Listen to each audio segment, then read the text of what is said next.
Mix by Maithili music project. वकील अलगला की शानदार प्रस्तुति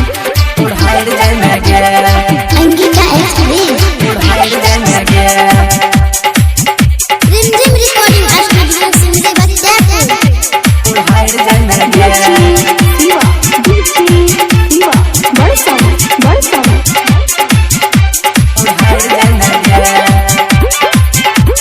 उड़ाड़ जाने के रोजो रोजो बिगड़ल जाय छै छौरी तोहर जाय गे रोजो रोजो बिगड़ल जाय छै शिवा म्यूजिक रोजो रोजो बिगड़ल जाय छै छौरी तोहर जाय गे बेकार कर को बाप तोहर कीन के मोबाइल गे झूठो तू प्यार के जाल में पड़ जेमे गे कोनो छोरावा के संग में उड़ाड़ जेमे गे कोनो छोरावा के संग में उड़ाड़ जेमे गे मैथिली सिक्स म्यूजिक रोजो रोजो बिगड़ल जाय छै छौरी तोहर जाय गे बेकार कर को बाप तोहर कीन के मोबाइल गे झूठो तू प्यार के जाल में पड़ जेमे गे कोनो छोरावा के संग में उड़ाड़ जेमे गे कोनो छोरावा के संग में उड़ाड़ जेमे गे अंकिता एक्सप्रेस उड़ाड़ जेमे गे रिमझिम रिकॉर्डिंग स्टूडियो सिंधे बख्तियारपुर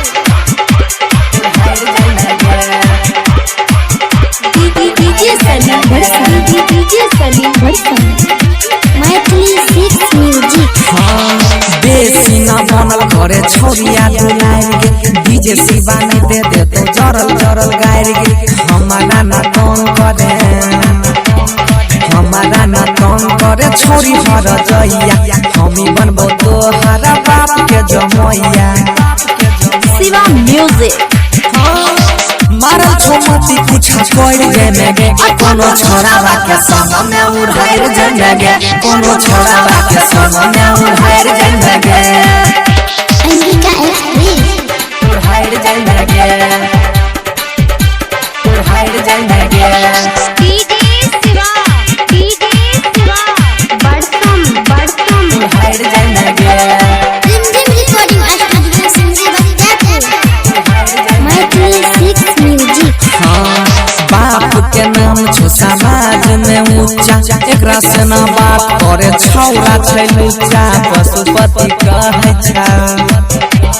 झूठे फूसे बात करने छौरा छै खचारा नहीं ते तोहर घीच ले तो पीछे से अचारा हाँ पशुपति के संग में लड़ जेमे गे कोनो छोरावा के लई के उड़ाड़ जेमे गे कोनो छोरावा के संग में उड़ाड़ जेमे गे शिवा म्यूजिक रोजो रोजो बिगड़ल जाय छै छौरी तोहर जाय गे रोजो रोजो बिगड़ल जाय छै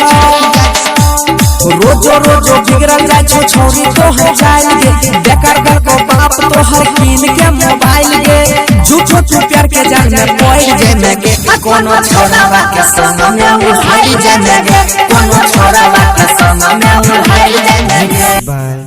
मैथिली म्यूजिक प्रोजेक्ट।